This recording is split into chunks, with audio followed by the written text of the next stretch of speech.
Հայ առաքելական եկեղեցին մի հատ վերջին դեպքին եմ ուզում անդրադառնալ, նախ պիտի խնդրեմ, որ Մարիամ հայ առաքելական եկեղեցու հետ կապված, որ ասեցի հայտարարություն ա արել Ռուբինյանը, այդ ռեպորտաժ կար էլի, եւ նաեւ Արշակ Սրբազանի հետ կապված այդ Հայլանդակ սուտը, որ պայթեց,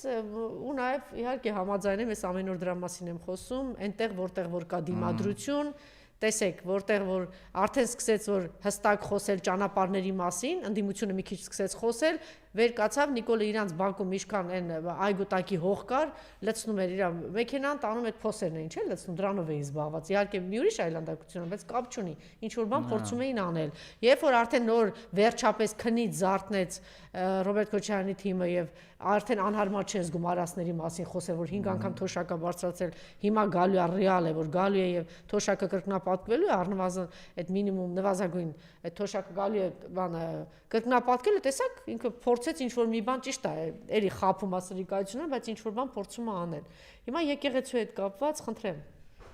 Հետաքրիր է սա։ Ազգային ժողովի փոխնախագահը սպառնացել է Սամոսավանքի քահանային։ Այսպես է արձագանքում Տերոշինի փաստաբան Արմինե Ֆանյանը քահանայի շուրջ աղմուկին։ Գրառման մեջ ենթատեքստը սպառնալիքի առկա, որում քրեական պատասխանատվության սպառնալիքի ձևով։ Ազգային ժողովի փոխնախագահը երկուշաբթի էր Facebook-ի իր էջում գրառում արել, թե մի զույգ ցանկացել է պսակադրվել Սամոսավանքում։ Իսկ եկեղեցու քահանան զույգին իբր ասել է կարևորը քավորը ԿՊԱ-ական չլինի։ Այս ենթադրյալ դեպքն է եղել առիթ, որ Ռուբեն Ռուբինյանը սպառնալից ստատուս գրի, հիշատակելով նաև ամենայն հայոց կաթողիկոսի անունը։ Միայն սրա համար պարակտիչ կտրիչ Ներսիսյանը պետք է դուրս շպրտվի եկեղեցուց իր բարեկամների հետ միասին, իսկ Տերոշինին խորհուրդ եմ տալիս խելքը գլուխը հավաքել։ Ինձ ոչ մեկ չի կարող խորհուրդներ տալ, բացի իմ հոգևոր ծնողներից ու Աստծուց։ Տեր-Օշինին ուղղված ստատուսում նաև կաթողիկոսի անունը տալով ազգային ժողովի փոխնախագահն ապացուցում է, որ եկեղեցահալած քաղաքականությունը շարունակվում է, նկատում է փաստաբան Արմինե Ֆանյանը։ Կրկին Գաղափար Հայրապետի դեմ ընդգծված բացական արտահայտություններով, որ նա պետք է հեռանա եւ այլն, թե ինչ կապ ունի Տեր-Օշինի արտահայտած դիրքորոշումը Գաղափար Հայրապետի հետ, բայց ոչ։ Իրենք ուղիղ կապեցին դա իրենց այժմյան քաղաքականության հետ, ուղիղ կապը տվեցին, որտեղ դա իրենց համար առիթ էր ավելորդ անգամ խոսել այդ թեմայից եւ ասել, որ Գաղափարը պետք է հեռանա։ Ազգային ժողովի փոխնախագահն այսօր լրագրողների հետ զրույցում ասել է, թե որևէ քահանա իրավունք չունի եկեղեցում մարդկանց տարբերակել ըստ նրանց քաղաքական հայացքների։ Ես քահանային տեսակետ հայտնելու համար ոչինչ չեմ ասել, ես ասել եմ, որ որևէ քահանա եւ շարունակում եմ ասել, որ որևէ քահանա իրավունք չունի եկեղեցում մարդուն խտրականության ենթարկել, պայմանավորված վերջինիս քաղաքական հայացքներով կամ կուսակցական պատկանելիության։ Ես ոնց կամ բոլորը Տեր-Օշին քահանան հայլուրին հայտնել է, որ հայ առաքելական եկեղեցում պսակադրվել ցանկացողների հետ քահանաները նախապես զրուցում են։ Հստակեցնում, որ կնքահայր չեն կարող լինել կանայք, անչափահասները, անհավատները, այլադավանները։ Եկեղեցին այլադավան է համարում նաև նրանց, ովքեր մերժում են Գարեգին երկրորդին եւ չեն ընդունում նրան որպես ամենայն հայոց հայրապետ։ Միայն կաթողիկոսի նախանյանով դիմելը հերիք է, որ մարդը այլադավան համարվի, ասում են հոգևորականները։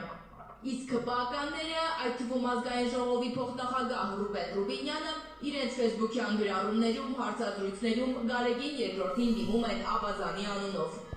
Որևէ կերպ իրենց Լավ, շատ լավ, պարզ է։ Ամեն ինչ հիմա նեղսրտացեն, որ ԿՊ ոնց որ արդեն ընկալում է, ոնց որ հայոյան կասեմ, վիրավորան կասեմ։ Դե պարզ է, չէ, Էդգար, մեր իրականության մեջ ԿՊ արդեն հասկանում ենք Արցախի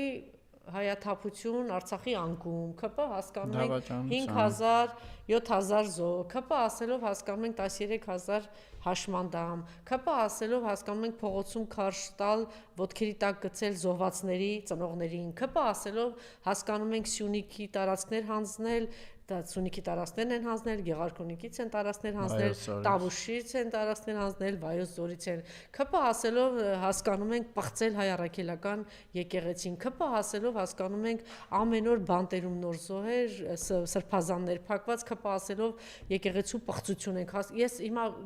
պարզ է, չէ, որ ինձ չկանգնեցնեք, չգիտեմ, կարող է 15 րոպե շարունակեմ, սա ասեմ եւ ամենակարևորը ՔՊ հասելով հայրենավաճառներ եւ դավաճաններ են հասկանում, ինչու են անհանգիստ։ Հա, հենց դրա համար են անհանգիստ, որովհետև իրան գիտեն ոնց է այդ, որ բառը արդեն պիտակ է դառնում, դա ինչ աղետալի հետևանքներ կարող ունենա, այն էլ նախընտրական շրջանում, եթե ինքնին հենց այդ կուսակցության հապավումը արդեն ինչ-որ կիսակֆուրային բան դառնա, իսկ բայց այս հարցում իրանք փորձում են շահագործել մեր ժողովրդի կիսատ պրատ պատկերացումները եկեղեցու հետ կապված, ոչ միայն եկեղեցու, առհասարակ, օրինակ ես հիմա հիշում եմ, որ 23 թվականի կարծեմ ջահերով երթներ, այսինքն ապրիլի 23-ներ Արցախը շրջափակման մեջ եւ երբ որ բեմից մինչև բուն մեկնարկը Քայլերթը ջահերով երթը մինչև այդ Իշխան Սաղաթելյանը խոսած, դեռ Արցախի բնակչությանը դիմեց ժողովրդին, որ կներեք, որ մինչև հիմա չեն կարեցել է շենքում նստածին հանել, դրա համար դուք այսօր եք բան եւ այլն, ու դա ինչ որ ինֆանտիլ մեկնաբանություններ էի ես հանդիպում, որ օրալավ ջահերով երթնել քաղաքականացրին, հիմա չհասկանալով, որ ջահերով երթից քաղաքական բան այս աշխարհի վրա եւի չկա, այսինքն եթե դու ցեղասպանության համար արդարություն ես պահանջում, քաղաքականություն չի, բա ինչ է։ Մինչև այսօր ԱՇԲԲ-ից ինչ է։ Հիմա նույնը եկեղեցու հետ կապված մարդիկ ինչ սենտիմենտի վրա են էլի իրանք ուզում աշխատել, լավ գիտեմ ժողովրդական այդ ընկալումները, որ հա դե բայց ախր եկեղեցին, եկեղեցու դռները փակեցին, եկեղեցին սաղը սա, գիտեք համ այո, համ ոչ։ Եկեղեցին նրանն է, ով պատկանում է այդ եկեղեցուն։ Իսկ այդ պատկանելը պետքա դրսևորվի իրական պատկանելով, այդ թվում հնազանդվելով։ Հիմա օրինակ եկեղեցու վրա հարձակվում էին։ Այդ օրը տենց մարդիկ փորը քորը ասում են աբա եկեղեցին սաղինը սա։ Երբ որ եկեղեցու վրա հարձակվում էին, օրինակ դու եղել ես այդտեղ։ Թե այդ ժամանակ արդեն քոնը չէր։ Կամ եթե եկեղեցին նաև սաղինը դա նաև քոնն է։ Հələ մենք սկսենք այդտեղից ընդհանրապես մկրտված ես թե չէ։ Պատարակների մասնակցում ես թե չէ, ով է օրինակ քո բանը, հա, հոգևոր հովիվ, այսպես ասած, ում ես կծված։ Հələ հանգանակություններից չեմ խոսում, այդ լրիվ ուրիշ թեմա է, ասենք, հիմա այդ չմտնենք այդ դաշտ, թեպետ դա էլ է իրականում կարևոր։ Բայց ոնց դառավոր սաղինը դա, այսինքն զուտ այդ երբ որ պատկանելության զգացումը ուզում են ունենալ, երբ որ որևէ բան ջարմա չկա քաշելու, այդ պատկանելության համար այդ լավ է, բայց ասենք ճգնաժամի պայն մոռանում են եկեղեցին բոլորին, չէ, եկեղեցին իրավունք ունի ընտրելով այրանը, ով չէ։ Կարա գնաք մի հատ, որ իրանց եկեղեցի են կոչում, չեմ աղանդավոր հաստատություն մտնեք, աղանդավորական, ասեք, ինձ կնքեք։ Միլիարդ հատ հարց կտան, հələ ջեբիդ վերջի կոպեկն է կդատարկեն, նոր ճակերտավոր կկնքեն։ Բայց ես եկեղեցին ու կրակը չի ինգել սաղից ձեռը։ Չէ, եկեղեցին հստակ նրանն է, ով պատկանում է այդ եկեղեցուն։ Իսկ այդ պատկանելն, այո, պետքա դրսևորվի նաև ենթարկվելով հնազանդությամբ, ոչ թե ասենք կաթողիկոսին ասես, հա, ճիշտ է անում Նիկոլը, դա պետքա մի հատ մաքրել բան, բայց հետո շուտ ասես, աբա բայց եկեղեցին սաղինը սեր էս ոնց չթողին։ Ոնց որ իդեպ նաև Ռուսաստանում էր այդ դեպք եղել, կհիշեք, որ քահանան կարծեմ հարսանիք էր թե կնոնքեր ինչ էր, էլի քահանան բաներ, այդպես կարկառուն ստեղից էր էլի, բայց հայաստանցի ԿՊ-ականներ, բայց Ռուսաստանում, Սոչիում, թե որտեղ, Վլադիկավկազում, տես միտեղ, թե Կրասնոդարում պետք է կարգ կատարել, հրաժարվել էր։ Եկեղեցին ինքնիշխան կառույց է, դա թագավորություն է։ Կուզի կընդունի, չի ուզի չի ընդունի։ Իսկ երբ որ ընդունում է, դու դառնում ես, հոգևոր օրը պղծում ես։ Բայց դու այլադավան ես, մերժում ես։ Չգիտեմ ոնց ես արտահայտում ու դու ուզում ես որ քեզ ընդունեն։ Հետաքրքիր է, այդ ամեն ինչը անում են, բայց համ էլ ուզում են գնան այդտեղ եկեղեցի, համ մերժում են, համ ինչ ասը։ Մակաբույց նույնիսկ Արցախն էր բոլորինը, երբ որ պետք եղավ Արցախի համար։ Իմիջիայլոց հիշեցրել են, որ 20 թվականին ասել հենց հիմա պիտի ամբողջ աշխարհը ճանաչի Արցախի անկախությունը, Արցախը չգիտեմ ինչ, այսպեսի բաներ, հետո արդեն ինչ է ասում 26 թվականին։ Դե եթե այդ 20 թվականի զորահավաքային քարոզները բաները սա բան անենք, օրինակ դե ֆակտո արտաքին գործերի նախարար կա հիշում եմ Լալա Հարաշ ստատուս էր գրել, երևի հիշել էր որ ինքը պատմաբան է, բա ժողովուրդ ախպերական գնացեք կռվեք, եթե պարտվեցինք, սերունդներն են մեզ նզովելու, այս Հայաստանի ճակատագիր նախընտրում եմ գնացեք, հիմա ասենք բանա տենց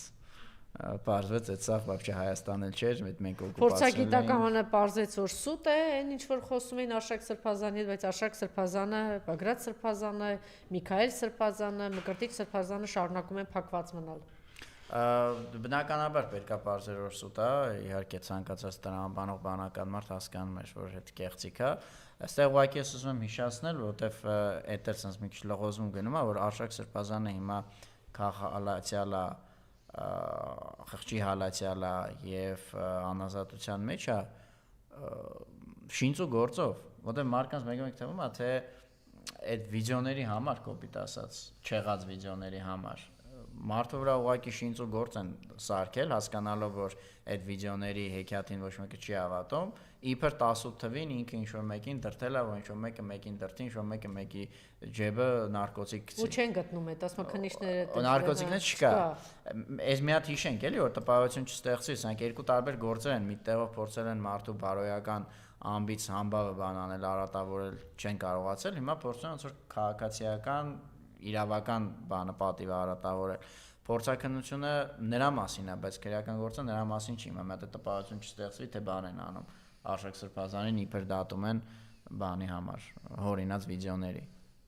Վիդեոների ուղղակի կուտը չաշխատեց, դրա համար ստիպված գնացին արդեն մարդուն, երբ որ հոգին չեն կարողանում բռնադատել, հոգին վերացնել, ստիպված անցնում են մարմնին։ Այսքան բան, բայց բնականաբար դա էլ է կեղծ գործ։ 18 թվին այդ դեպքը եղել է, այդքին նոր հիշեցիք։ ԿՊ-ի հիստերիան, քայլերը, գործողությունները, թոշակառուների հետ կապված էս որոշումը, հայտարարությունները, որ թույլ չենք տալու այսինչ կամ այն, այս հակասահմանադրական ամենաանօրինական հայտարարություններն են, արդիկ այս գլխից արդեն փորձում են միջամտել, սա խոսում են նրա մասին, որ իրենք վախեցած են եւ հիստերիայի մեջ են, ճիշտ է։ Եվ արդեն այս փորձում են եւ եկեղեցինել օրինակ է այնտեղ որտեղ որ կա դիմադրություն, այնտեղ որտեղ որ կա աշխատանք, նվիրվածություն եւ եթե պետք է ինքնազոհություն հանուն երկրի հանուն ազատագրման, հաստատ ստացվում է, այնպես որ շատ բան կախված է այսօր ընդդիմադիր, այո, ընդդիմադիր ուժերին իրանց լոլալաներից թիթեռ բռնելուց մի քիչ դուրս գան եւ ավելի ռեալ եւ կոնկրետ սկսեն թվերով, փաստերով, գործողություններով, քայլերով խոսել այս դավաճանների հետ։ Հա, անելիք շատ կա, որովհետև մեկա բռնությունները, բանը, նախընտրական, էլ չասած ընտրության օրը թափ հավաքելու են, բայց դրանք թափ են հավաքում պակասած լեգիտիմություն լրացնելու համար։ Հիմա ընդդիմությունը պետք է կարողանա դրանց դիմադարձել, հենց այսօր շատ կարևոր օրակարգ է այդ հայտարարությունների դեմն առնելը, որը հենց տենց ինչ որ ճակերտ արասած ճոպիկային կերպարներով են անում։ Բայց Արամ Սարգսյանի հետո թափ կհավաքի, արդեն կսկսեն հենց իրենք ասել, հա կասեն իհարկե մարդիկ որոշ մեր մտահոգ քաղաքացիներ, հանրային գործիչներ բան են արել, դե արդեն հիմա մենք ենք ընթաց տալի, ոնց որ հա արդեն հիշատակեցինք եկեղեցու թեման, թվում է թե սկսեց տենց մի բանից, արդեն նախքին քահանայից Իրան է հիշատակում, հետո արդեն անձամբ ինքը մտավ բոյի մեջ։ Դրա համար ոնց որ այս գլխից բնում պետքա բան անել, էլի այդ Չէ, ինչքան մոբիլիզացիան ընդդիմադիր ուժերի արագ լինի, կազմակերպված լինի, թափով լինի, բնականաբար իրենք չեն կարողանալու, չէ՞։ Այդ ալիքը ինչքան շուտ բարձրանա եւ մտնեն պայքարի մեջ, չի լինելու։ Թոշակի օրինակը ցես բան։ Պարզ է, չէ՞, տեսա, որ այստեղ տանուլ է տալու, խորամանկորեն ինչ որ միացած բան է մտածել, բոլոր ճակատները պետք է գործել, վստահված անձա, դիտորդա, էսա, այնա, օրինակ վաղաշաբաթը ցույց տվեց, որ հերո դե հերոն որն է, այսինքն վաղաշաբաթը գյուղերը մոտ են վաղաշաբաթին, վաղաշաբաթն է Երևանին, բայց նկատի ունեմ կենտրոնից, հա, դեպքերի կիզակետից հերո ընտրատեղամասերի, գյուղերի բաների միջոցով են այդ բաները, ձայները գալիս, այսինքն որտեղ ընդդիմության բանը չի հերիքում։ Կազմակերպչական ռեսուրս է, որտեղ այլ ռեսուրսները կներեք, բայց հերիք են էլի, բարդ բան չկա այսօրվանից սկսած դիտորդ, վստահված անձ, անձնաժողովական բան անելով, պատրաստելով բոլոր ըստ որում տեղերում։ Այս ամենակարևորն է, որովհետև հա կեղծելուն էլ ձև կա, կեղծելուն էլ չափ կա, կեղծելուն էլ հնար կա, եթե տեղում ովքեր որ անցել են այս անկախ Հայաստանի ընտրական բաներով, ես ինքս չեմ անցել, բայց ուսումնասիրել եմ, գիտեմ, ովքեր անցել լավ գիտեն տեղում եթե ասենք վստահված անձը հանձնաժողովականը դիտորդը ռեալ կռիվ տալիս են դե ինչ անեն չեն տալու այդ մարդուն սպանեն ահագին մեծ չափով այդ բաների կեղծիքների դեմը առնվում է ասենք կարող է մինչև մի 5% դառնա բայց եթե այդ մարդիկ չկան կեսն է կարան կեղծեն ինչ խնդիր է լույսը որ անջատեցին ընդամենը 20 վայրկյանում կարելի է լցոնել բայց եթե մարդ կա որ ընդ կարա գնա իր ջանով փագի այդ բանը ասի հոп ախպեր մենակ իմ դիակի վրայով դե ինչ անեն իսկական ցույց սպանելու այդ մարդուն Շնորհակալություն Ձեզ շնորհակալություն Ազատագրում լինելու է անպայման վաղ թե ուշ